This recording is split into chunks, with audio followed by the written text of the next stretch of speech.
Yo, yo, yo, what is up, everybody? Cello Club Podcast. Here we go.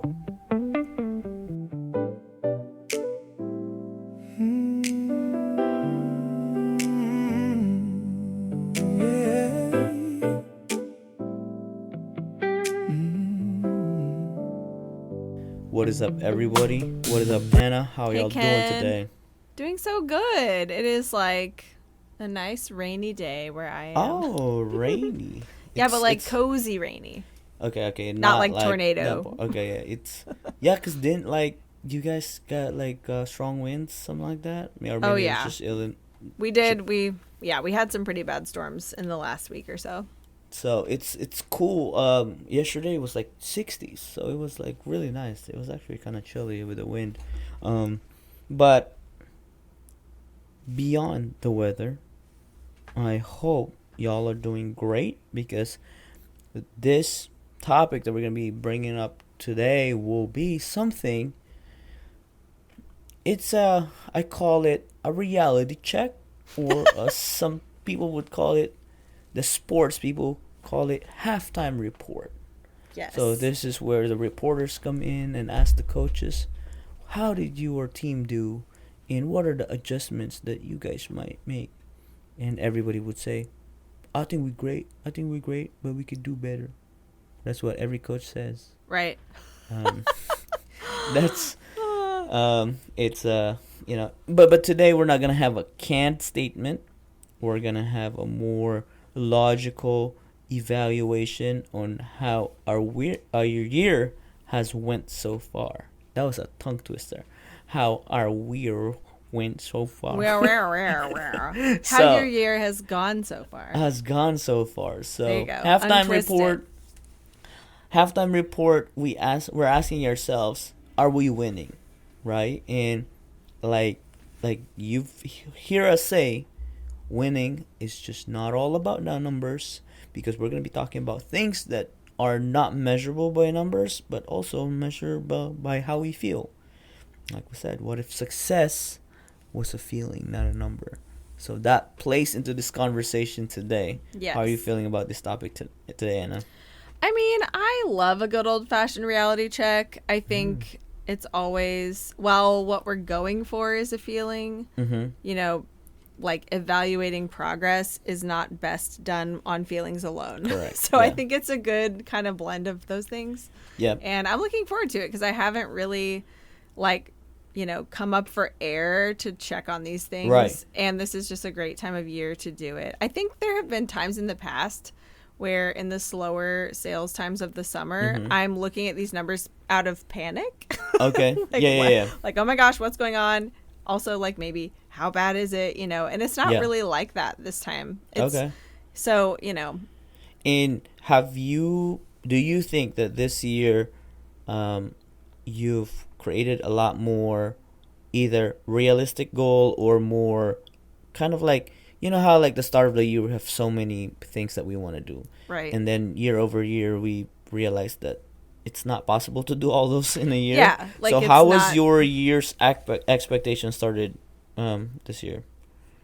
I mean, I really categorized all of my stuff in my bingo card. There's Okay. some personal Yeah. and a lot of business in there, but I do think there were like individual goals that I was really reaching on, and it's still going to be like that. Like, I still don't know for sure if I'm going to hit those goals. Some of them are the nature of them I can't evaluate till the end of the year, but overall, I feel like my goals have been fairly realistic and like achievable, Right. but also more holistic and not just focused on just- a few numbers.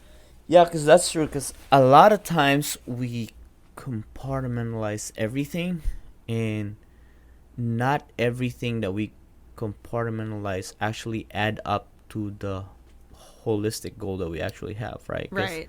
like for example, it's like, okay, I want to hit this X amount of number, right? And then work, life, rhythm, not balance. We put, I want to be happy. I want to do all this other extracurricular activities that doesn't involve business. Well, you kind of set yourself up, because if you put a really high number on your Yeah. dollar goal, that actually doesn't afford you to do the other stuff. So one way or another, we actually set ourselves up for just a difficult realization and expectation that it's not possible. Yeah. So I think we've, both of us have had, closing to a decade of selling. Yeah. And kind of just like figuring things out. I know you have been really good at, noting goals and stuff like that. That's something that, I've picked up on and trying to do better. So let's talk about segment number 1. And, I think if you guys want to follow us, this is how I kind of like measure the scoreboard. So this is kind of like how I've always done it. And then Anna's going to share how she does it herself. So one of the things that I always try to be conscious of is not, I think I've gotten into a mindset of like, oh, I always want to double my business yearly. I think that's one of the things that we have adopted for the first probably like 6-7 years of our business, and ultimately becomes impossible without hiring help, right? At getting some point, a warehouse. Doubling a huge number is just it's just getting a matter of scaling, right? It's like at a certain point, like you look at this like big companies, so it's like, oh, they grew 2%, 3% this year. It's a big celebration for them because at that point, like their percentage are just so big if you look at it, but percentage wise it's small, but and that the goal is always to just keep growing. But this year we have set up front, and I really didn't have a numerical goal. I just say, the shortest way I could explain our goal is let's run it back. That was my metric goal for this year. So one of the things that we looked up is how's our sales going this year compared to last year. When I say the statement, let's run it back, I just want the same result, what we did last year. Right.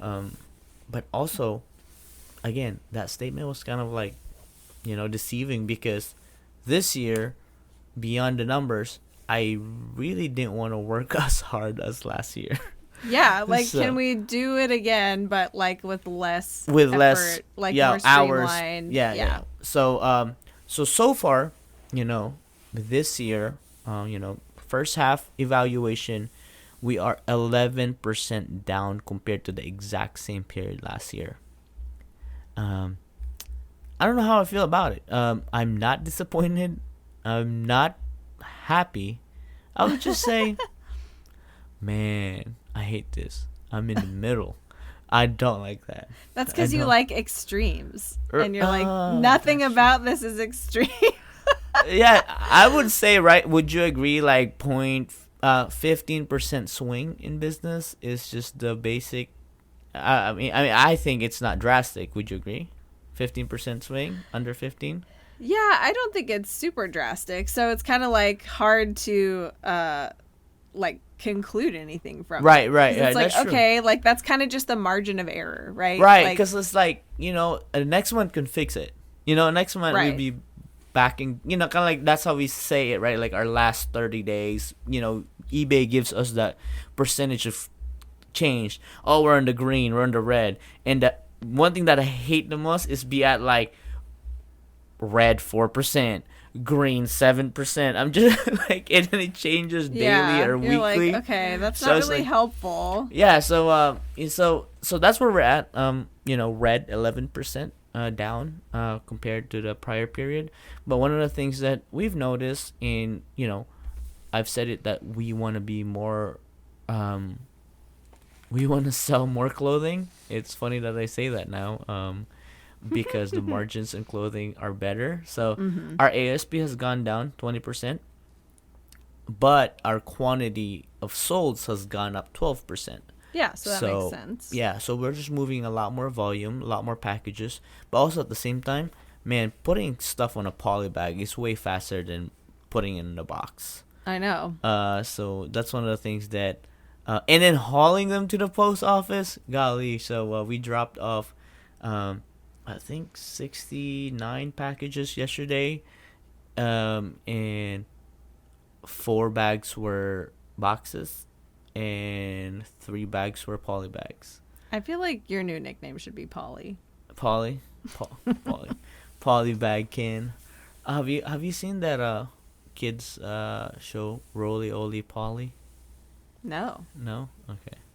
Maybe that was just a Philippine thing, but I so yeah, that's what comes to my mind when I say Polly. Roly Oly Polly. Oh my gosh. So that's kind of like the scoreboard, and then, that's one of the things that I pay attention to, and then I guess the other thing is kind of just like traffic and performance impressions. Yeah. I because you're not gonna get sales if you don't have traffic. Yes, traffic is we're trying to convert people, right? We're trying to convert customers. So one of the things that I think is very vital, eBay doesn't show you by year. It just shows you like 90 days is the longest custom For you can do. traffic, yeah. So for traffic, so if you want to follow in, you click on your seller hub, click performance, and you click traffic.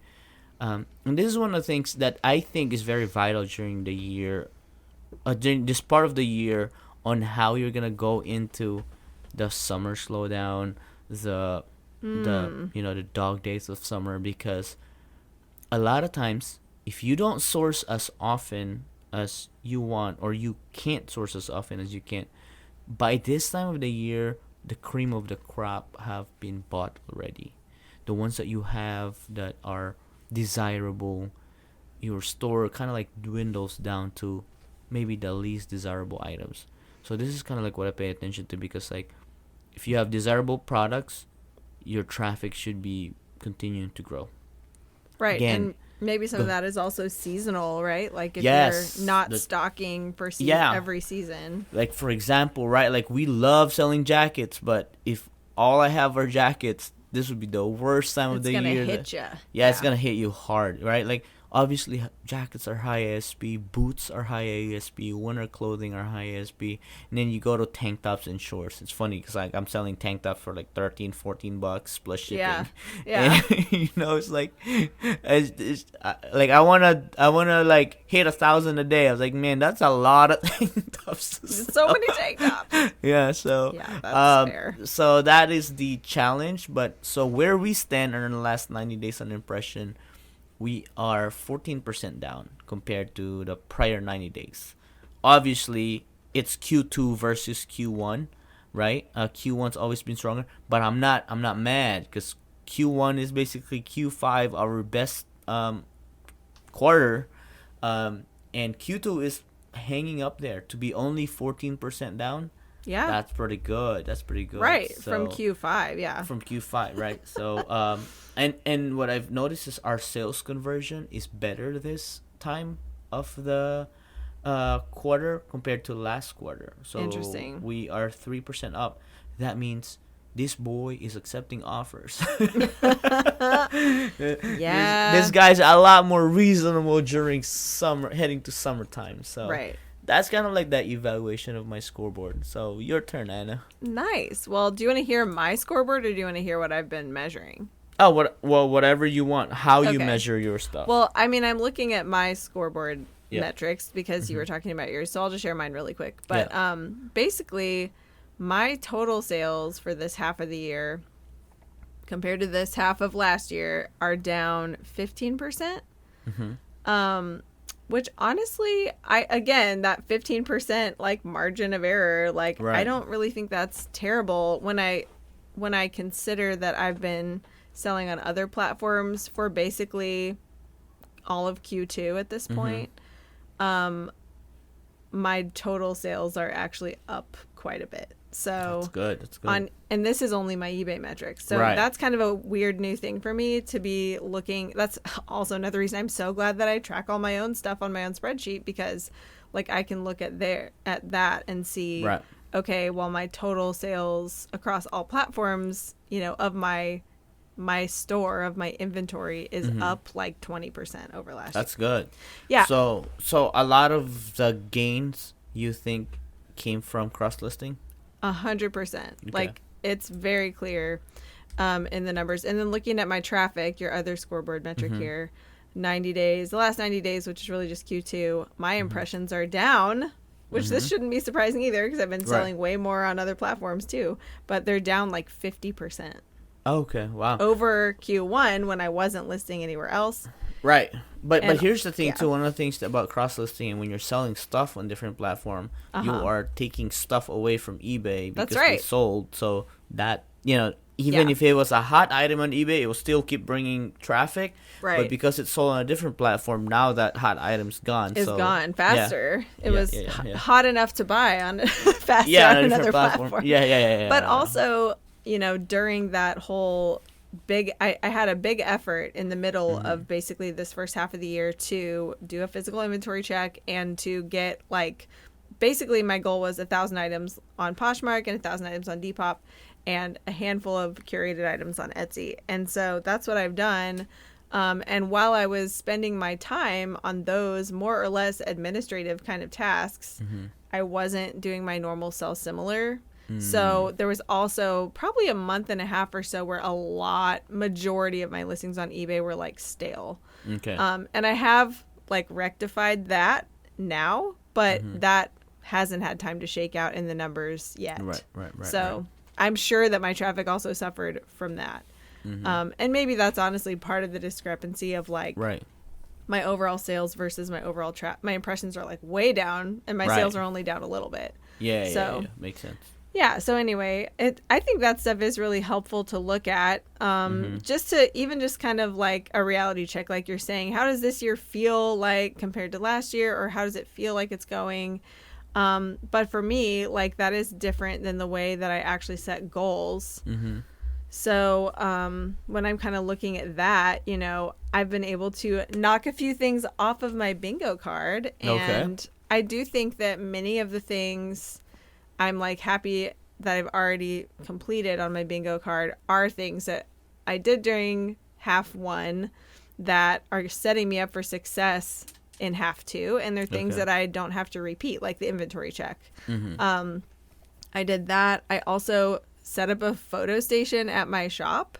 That all happened during, I think, Q1 or the very beginning of Q2. And so that's such a huge streamlining win for me. Processing new inventory has been way faster because I can ship and photograph new stuff and log and do everything I need to do all in one place. And I don't have to go between my house and there to get everything done in the life cycle of an item. So that was a huge win that I think I'm going to see the kind of indirect effects of that a lot more in half two. But also I've been, I organized my smalls a lot better. After I did my big inventory check, I went through and micro organized all my lapel pins and stuff. And I can tell you for sure that has been super helpful in finding stuff when it sells. It's extremely faster than it was before. So that was a big win as well. Which again, it's that doesn't indirectly contribute or doesn't directly contribute to more sales necessarily. Right. But the time that I'm wasting looking for stuff I can't find is directly taking away from time I could be listing new stuff.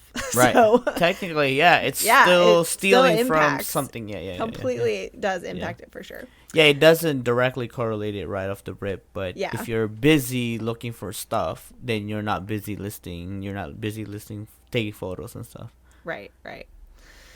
Yeah, so that's, some of the way that I'm measuring my quote-unquote success this year has been, what am I doing to continue to improve my operations? And I made some really big strides in that. So well, I think that kind of piggybacks to where we go next for the next segment will be, the question of what actually moved the needle. Yeah, right. Because there are a lot of things that we do that doesn't directly impact right away. It might be just a long-term impact. So the questions that I'm gonna ask you and to the other listeners that, forgetting everything else, what's one thing that had the biggest impact? So we could talk about that. Or what do you think you should have started sooner? I think those two. Yeah. Or what advice would January you not believe that now that we're, here at second half, thinking about the biggest impact, one of the things that we have done business wise is I think when we, like, having a basement is great, but it's actually, it's a double-edged sword, because it's so easily accessible that you could have breakfast, go down, have lunch, go down, or sometimes skip lunch because you just want to, you're binge working. Right. And then what we've always done before is like, oh, we'll do it tonight. And then we end up working at night because right, convenience, right? But the downside of it is, okay, you're messing up your sleep. You're just never off. You're never off. Your next day performance, right? Like, there were times that me and JC would be laying down in bed, and then JC's like, wait, let me double check if we still have this, and she would go down. And you're like, no. If there's like an expensive item that a customer is really interested in and wants exact measurement, like, yeah, we kind of like always feel obligated to do it because it's convenient. Right. So the one biggest impact is when we shut down, when we have a term now, close, call it a day. Let's call it a day. When we say call it a day, I'm entertaining you tomorrow. That's kind of right, like the one big impact. And because of that, it kind of just like, how like freedom is not really totally freedom. It's actually creating boundaries that you can work within. Right. And that's kind of like what happened with our time. When we say, like, we call it at 6, I feel like in the afternoon we're cranking stuff. Yeah, because you're like, okay, this is a hard stop, and we don't want anything left over. Like, yeah. Yes. You push a little harder. Right. And to then respect the boundary. Yeah, and then all of a sudden, like, my biggest flaw is like, oh, we can do this today. Yeah. And then, my thinking of today is like 11:59, 11:59 p.m. The day ends it. And then tomorrow. Sometimes I'm like, my today is like, oh, nope, eBay works on a Pacific time, so today is... Right. So actually it's 3 a.m. It's 3 a.m. So, yeah. So that was, I think, the biggest impact, because it really helped the next day performance, the following day's morale, and everything like that. And when you're sleep deprived, whack, and you're working with your best friend and your frenemy. Yes, you quickly become frenemies. Yeah, you start off the clock, butting heads and stuff like that. So I would say it's been way less. This is your fault, my fault, your fault, my fault situation. Yeah. For the two-person that's working on our business. So I think that was one really big impact that we've instated this year. Yeah, as far as business. That's an interesting one for me too, because that's not the same one that I'm gonna say, but like necessarily like having all my stuff at an external location now. That's true. I mean, in Q1, 1 or 2, whatever, like really close to the middle of those, I not only did my photo station out there, but also my shipping station. And so it kind of officially became like, I could still bring everything home and ship it because I also have that here. But it officially became like, okay, I'm going to try to contain my, inventory processing activities to only when I'm out there, because it does build in a boundary. And honestly, I remember so many times that I did like what you were talking about earlier, where I'd be like, well, let me just run downstairs really quick and measure this thing, or let me just do this really quick. And now it's so easy and so seamless for me to be like, I'm sorry, those are not available measurements, right. Or I can get back to you on Monday during like my business hours or whatever. Yeah. And it's like they don't know if you have open, like business hours. Yeah, they don't know if you have somebody else shipping for you. They don't know anything like about your operation, and it's like nobody's gonna like make those boundaries for you, Yep. So to me, it's been a like literal, spatial geographical boundary that I'm like, yeah, I'm not going to actually drive over to the shop and measure the shoulder seam for you. Like, no, it's just not worth the time. And you know what? I don't think my sales have suffered a single % because of that. So you didn't get a negative feedback like, no, oh, she didn't want to go down to the basement. It's like kind of a spotlight on like, and I'm not saying don't give good customer service. Right. No. But I am saying like some things are just actually a waste of your time. And, not having that clear differentiation between like when I'm working and when I'm kind of on the clock, so to speak, and when I'm not is like a really toxic way to live, I think. Right. Yeah. Yeah. And you know, for that's a lot of us, that's a hustle mentality. I gotta get this done now. It is, and it's like, I don't know. For me, sometimes too, I would just deal with stuff as it came like that because I didn't want to have to write it down and remember to deal with it later. That's true. And because it's on us still at the end of the day, right? Yeah, and it's like, well, I'm not going to remember to do this on Monday, and I don't want to start making my to-do list for Monday because, you know. You know what's JC's really good at?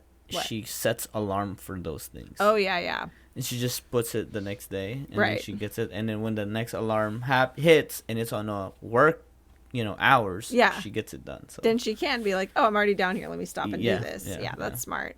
Yeah, but I think in any case, like having a strategy to create boundaries that serve you, like, is important. And so I'm not surprised to hear that made a big difference in your business and in your life. Like, yeah, that's true. Probably more so in your life than anything, right? Yeah. Well, I would say my biggest win, which will be a shock to no one if you've been following us this year and listening to our episodes, was cross-listing. Because, man, if you talk about, what's something January you... Oh, yeah. I was like still totally against it. Well, after your failed attempt. Right. Which was why, right? Which is important too, because that was like, right. It was based on experience. Right. It wasn't just preference at that point. I was like so not interested. And then, all my friends talked me into it in Germany. And then like that has 100% It's the Germany air, that made you open up. It's that, actually like that sub-freezing temperature. Sub-freezing temperatures. Just the productivity and efficiency that's just in the air of Berlin. Like you wouldn't believe. Hashtag German stereotypes. But anyway, it's like, that has moved the needle for me in terms of my sales. Now, it has cost me a lot of time, to do, but it has been totally learn it, worth right? it. Yeah, it's a big learning curve. It's a whole new set of administrative tasks that I have to do on a regular basis, like laundry. And that is challenging, but it has totally been worth it. And because I've been able to tighten up some other things about my operations, like I do have time to continue to list new things. And now it's easier than ever to push them over to other platforms too. So, I mean, in terms of moving the needle, I feel like that has moved multiple needles, in my business this year. So that's been really cool. I mean, I'm curious to revisit this in 6 months and see, like, if I still feel that way, if it has continued to move the needle as much. Because obviously when I first started listing stuff on other platforms aggressively, it was like I had so many sales at the beginning. Right. So I'm wondering how that might plateau or not as I continue to list new stuff and immediately push it out to other platforms. But what was I going to say? The overall picture has improved a lot, I think, because of that. And I have committed to, I actually changed my Vendu subscription to the annual basis because you save a little money when you do that. Yeah. And I was like, okay, yeah, I can see myself actually now expanding this to like less of an experiment and more of a trial year. So that's good. I've got a year like committed now, and so that I can get to those data points and evaluate, right? Yep. That's important to do on purpose. There you go. So moving on to this next segment is, we call this the I was wrong section. Boy, isn't that this whole podcast? That's true. I mean, that's why we evaluate. That's what the halftime, break is about. Yeah. So, certain questions that we want to answer is, what opinion changed this year? What prediction was wrong? What did you overcomplicate? Or what did you underestimate? So, this is really hard for me because I'm hardly wrong. I'm just joking. Oh, really? Still not having a summer slowdown, huh? Oh, okay. I would say opinion. My opinion changed a lot on, to have a successful store, or to have a high volume store, it goes back to like you always gotta take the next opportunity. Like I guess that am I saying this right? That scarcity mindset that creeps Scarcity. in because in the past you've made bad calls and you missed out on opportunity. More than ever, I always believe that there's if you have put yourself in a situation kind of like where we're at, you've built a business, you have efficient systems, that the systems that you have created can be put into you could run anything through it, and it wouldn't be as big of a change. So one of the things like we've learned was, like we process shoes fast, and we are at the point that we process apparel just as fast now, or sometimes even faster, because of the pre-packing and all those different things that we have put into place. So we sell a lot more variety now, more than ever, because we just didn't say yes to what we've always done. Right. Kind of like, okay, we'll just be a shoe seller. What's It's that? You're easy. willing to adapt? Yeah, it sounds like right. Sounds like I was wrong. That I was just one specialist kind of guy, right? Well, it's easy to be a specialist when your category is on fire. That's like, true, right? know, But when sneaker market is down in general, that I can't sell Panda Dunks for $350, Right. and then now Panda Dunks are $35. $59 at the outlet, and they Right. have a bunch of them, unlimited supply. So it's not it's not as glamorous that was eBay Yeah. portrayed it to be when the first years of authenticity guarantee, and they did all of that marketing for sneakers. Right. But you have, you could have just like logged in and whined about it, and you haven't. So I think it's not as hard to pivot to a different category or product if you've created a set of systems that work for your operation, the size of your inventory room and stuff like that. And to a point, it plays to our advantage now, because with clothing we can hold more. So even better that I can and hold just more. the diversification of your inventory. Yeah. No matter what you're selling, having more of a variety is usually better. Yeah, and I don't have as many expensive shoes and sneakers that I did before, but I'm bringing way more traffic, more than I've ever did. Yeah. So, like, think about it in a brick and mortar store, right? Like, okay, if I'm bringing 10,000 people through my store monthly and just selling all footwear, imagine if I have footwear, I have clothes, I have jackets, I have boots, I have pants, and then now there's just more people that wants to check the store out.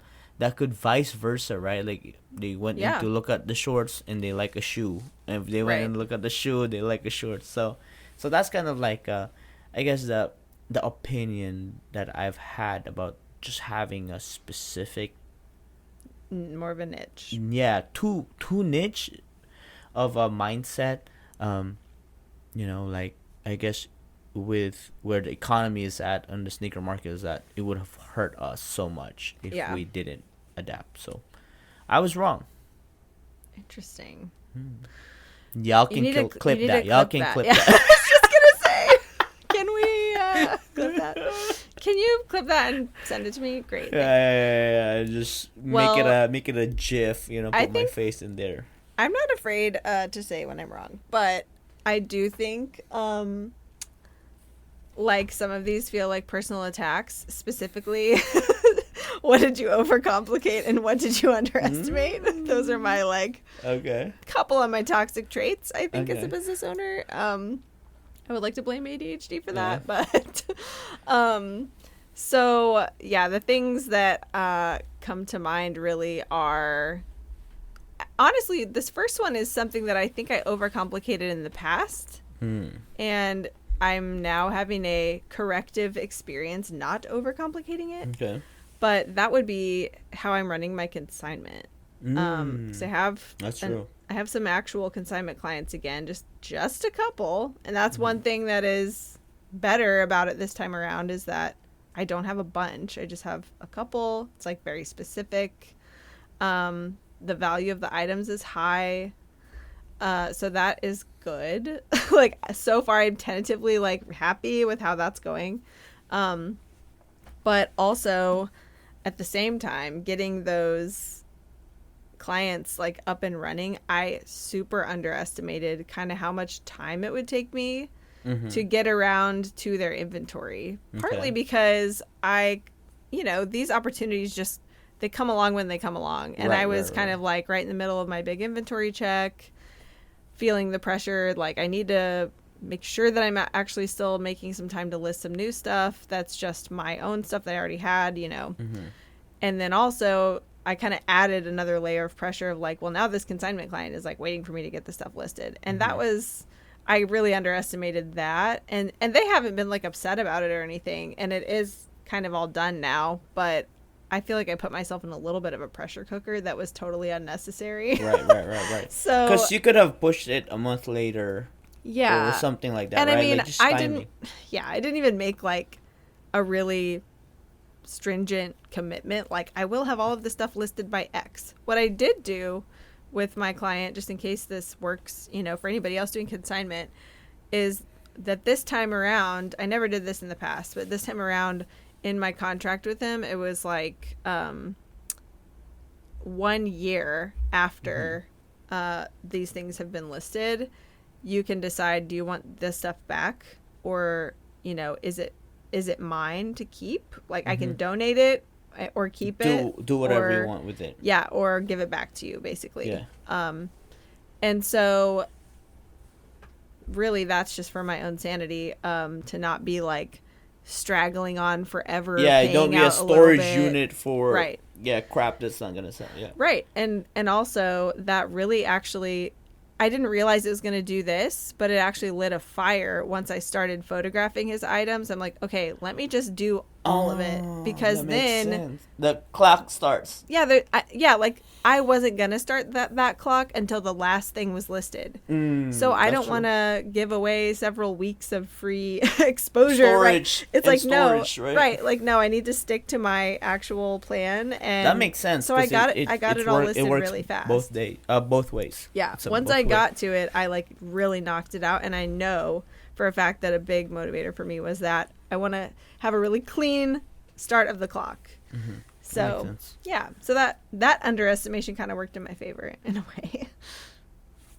But yeah, I'm always struggling with overcomplicating and underestimating things. Like for whatever reason, my brain wants to make it complicated, wants to make it complex, because then there's more control and it's more nuanced. And usually I end up having to simplify whatever I started with. That's true. It happens a lot. and sometimes it's human brain, because sometimes if it seems too easy, it's like this doesn't seem real, because if it's easy, it's why am I gonna make money the easy way? Or like honestly, I think a lot of it too is trying to account for fringe cases, and it's like that's probably not even going to be a thing. So don't build it into the original plan when it's going to hardly ever, if at all, happen. That is true. True. So as we end this halftime report, and this is something that we've kind of just like evolved throughout our journey with Cello Club. And I think, yes, we started this podcast as a very educational, intentional way of, we talk about tactical, but also us, the hosts, it's actually very mindset driven on how we run our business. Yeah. And I've always said it that, when I used to race cars, a good driver can make a fast car go fast, but a better driver can make a slow car fast. So it's not really about the equipment or the resources that you have, but it is actually of how good of a driver you are. and translates to a business. The better person you are, and the better person you become, the better business person you become.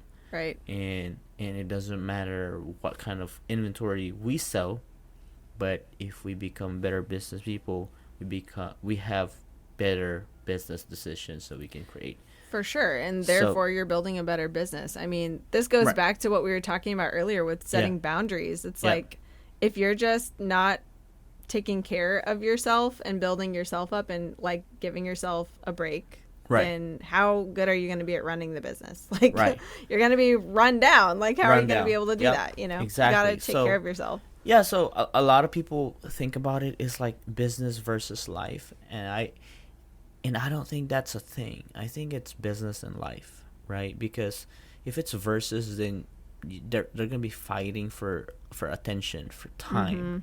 Like we've evolved into a more, we call I call it my third life crisis. This year. Yeah.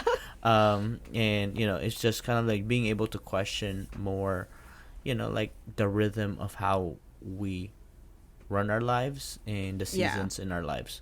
So, different questions that we ask ourselves when we talk about this part of the podcast is your business serving your life?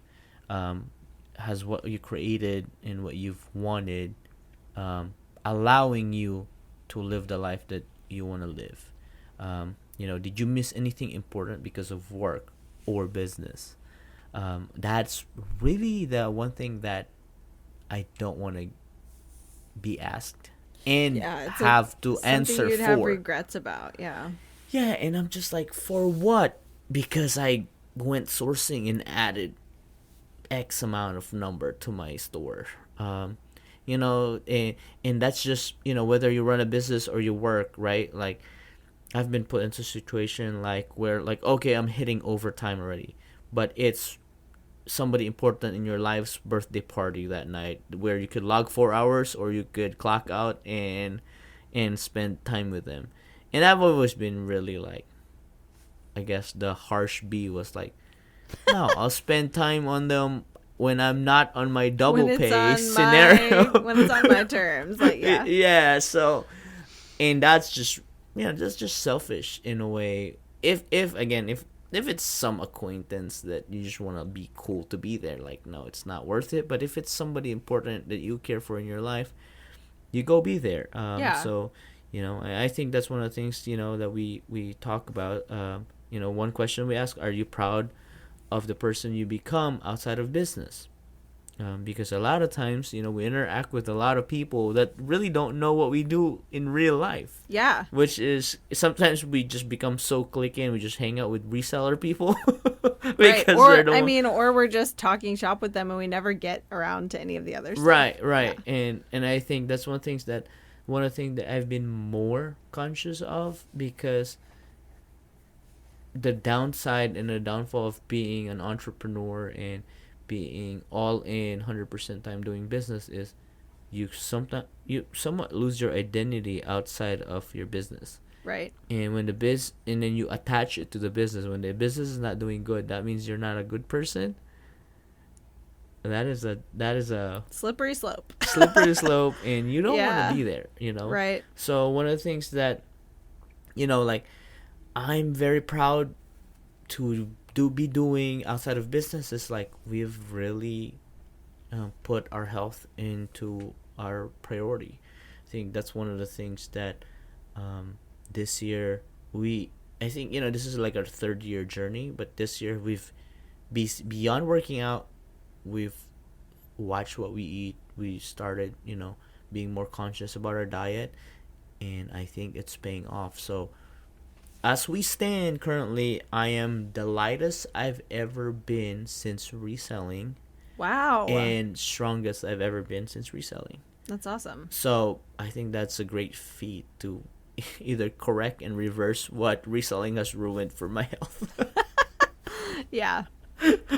So Well, it's like you have to commit to the path, and yeah, it's So- like this is a long-term change. So Yeah, I'm yeah. glad you're seeing the rewards. Yeah, and the crazy part is, like, I don't feel like I'm there yet, and Yeah. again, I have to, like, check the metrics. I'm like, okay, no, you're doing good. 3 Yeah, years right. in, but also it's Right. like, like that's what we do in the business too. It's like, oh, we're 3 years in, I've done nothing. Like, no, you got a business running. Yeah. Keep Yeah. keep at it. So Yeah, for so sure. that's kind of like my business in life. I guess accomplishment of the year. And I think because of that, because of the boundaries that we've set, we are able to make time. Yeah. And I would say we've probably taken the most weekends off this year. Yeah. Ever. Yeah. So that's great. I'm actually with you on that one. I've been better this year probably than ever about actually being off on the weekends too. And not to say I won't like go to a random yard sale or whatever. Right. Like, Yeah. I can put my business hat back on for a minute if I have a chance or whatever. But it has been nice to like have that time. And I mean, last year I felt like I was distracted from my business some of the time because I had a lot of other commitments outside of it. And so, but still, it was my best year ever. Wow. And so what that kind of compelled me to do this year was to go, okay, because I also felt overwhelmed a lot of the time because I was overcommitted. Yeah. And I didn't like the distraction and, the amount of distraction. And I didn't like feeling overwhelmed. So this year I kind of tried to come to the middle a little bit more. And that's partially why I made the bingo card and why that appealed to me so much to do it that way, because I made sure that a bunch of my items were not about business. So that it's like I will pursue them with the same, focus as I pursue my business goals because they're right next to each other. But it also forces me to take a break from the business, which ultimately makes my business run better. So it's, a little bit like self-supporting there too. But anyway, I intentionally said no to a few things that I did say yes to last year. So far, 2 of the 3 things that I intentionally said no to, I have been really aware, like when those things have cycled around this year and I've been really intentional and I said no, I was really aware of how great it was of a choice. And you to say didn't no. die when you said no. No, and I was also just like, oh my gosh. But it was so much easier to say it because you've kind of like predetermined yes, I it. predetermined it. I'm like, I already know the answer. I don't have to try and see if I can crowbar this in or not. Like, it's just no this year. And a lot of times we just justify it too. It's like, for sure. like my business is doing good this month. I can take a little off, and then all of a sudden, you're sucked into it again. Well, and honestly, like I love being able to be independent in running my business, but I also love to play on a team. And so a lot of these things that I would say yes to Because were of like, that. it's my outlet to be part of something with other people and like be a team player, which I love to do. So it was tempting, even though it was too much and I should have said no. So anyway, the saying no has been a big thing. And then also, I think I'm just proud. Let's see. What am I proud of outside of my business? Well, there are like a lot of things. I have a lot of pursuits. You've done a lot of home improvements. Yeah, I've done home improvements. I think you've done a lot more this year than the previous.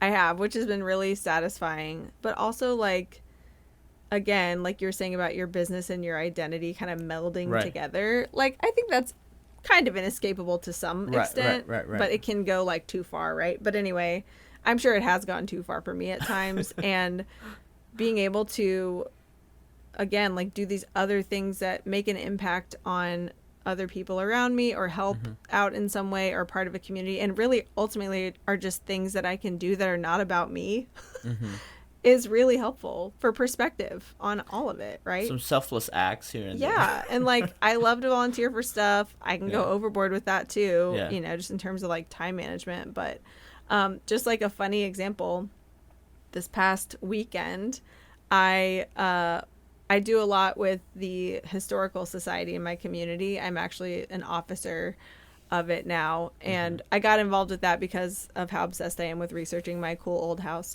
that's like 120 years old. So I wanted to just like learn everything, and I love researching through archives, and that's like just a nerdy part of myself that I was like, man, this is a great outlet for this, and I want to do something in this community that's going to help preserve all the cool historic stuff here. So anyway, the time commitment of being an officer is not really huge. We have like one meeting a month, and you know, you can, beyond that, it's like you can commit to other projects and stuff as they come up if you want to.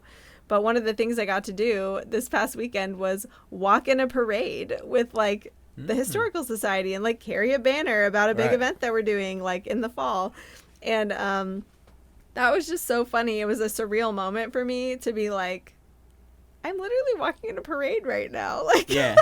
You're with a community that you care for and you care about. And it like had nothing to do with me personally in a way. Like I was just like a body who was walking and carrying the banner. You weren't wearing eBay badge. No, and I wasn't even thinking about my business. I was just having fun and like being part of something, you know, like. And I mean, honestly, like my husband and I are very involved in our church. We volunteer in a lot of ways for our church, and we love that. We've always been like big like doers, I would say, just showing up and helping with stuff, which we really enjoy too. But this is one thing that's completely like outside of that community. It's like a different pocket of community. Right.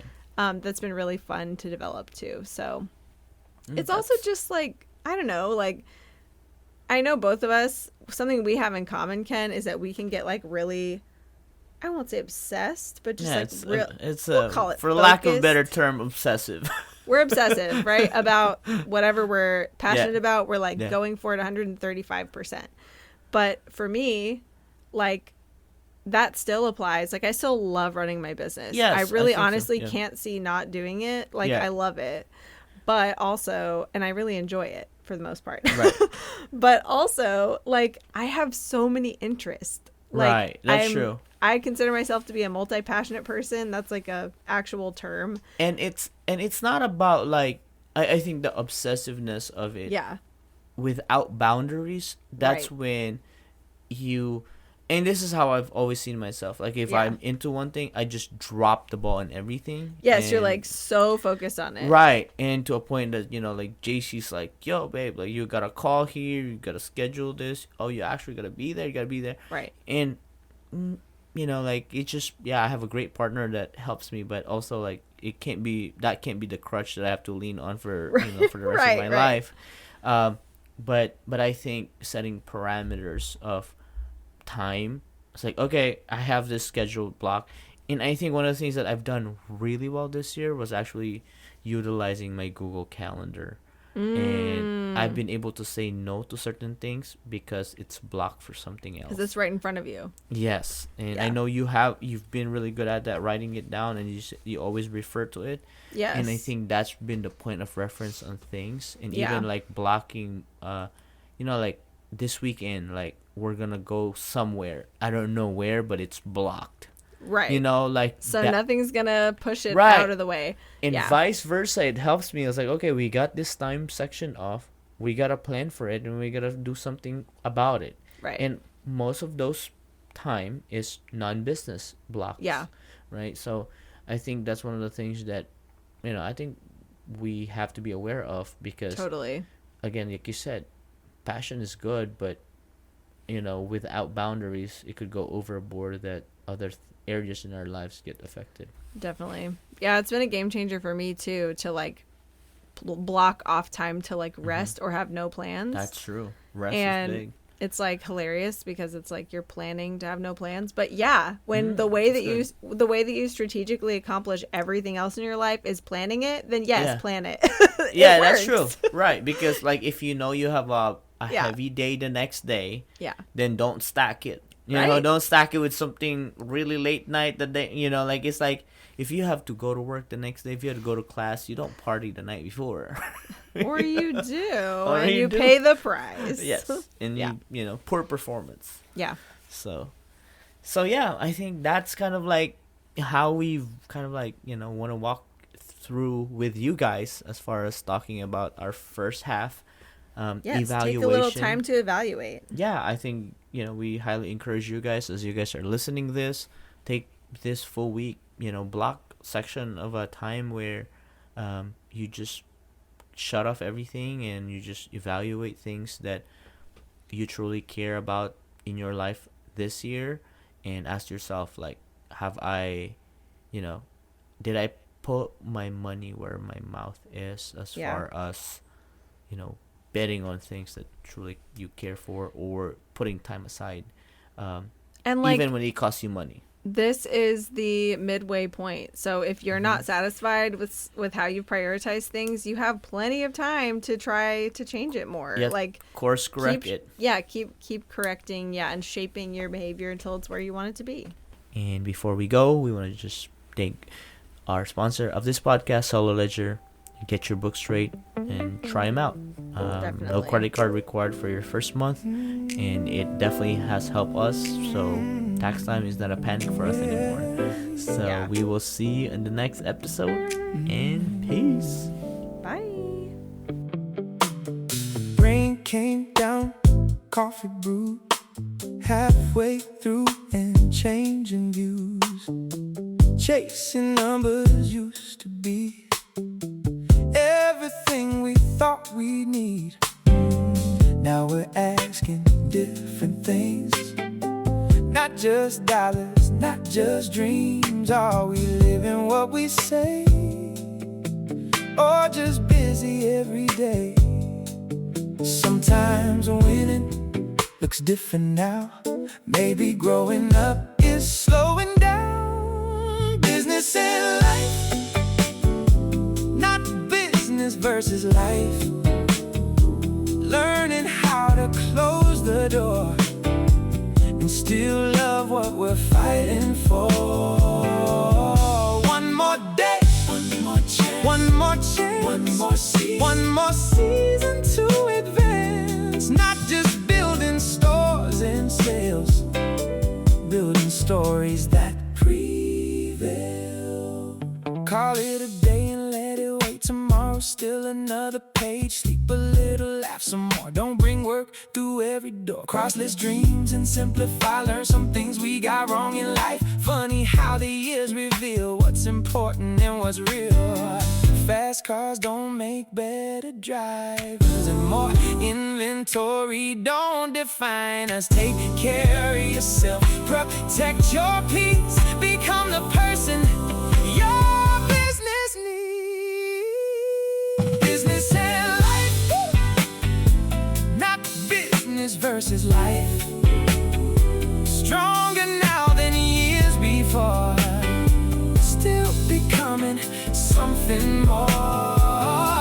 Halfway through, still got time to become who we had in mind. Not just chasing what we do, but becoming something true.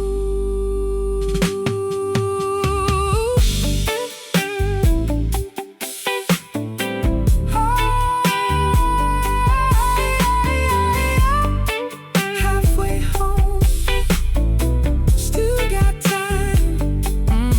Sell a club. We'll see you next week.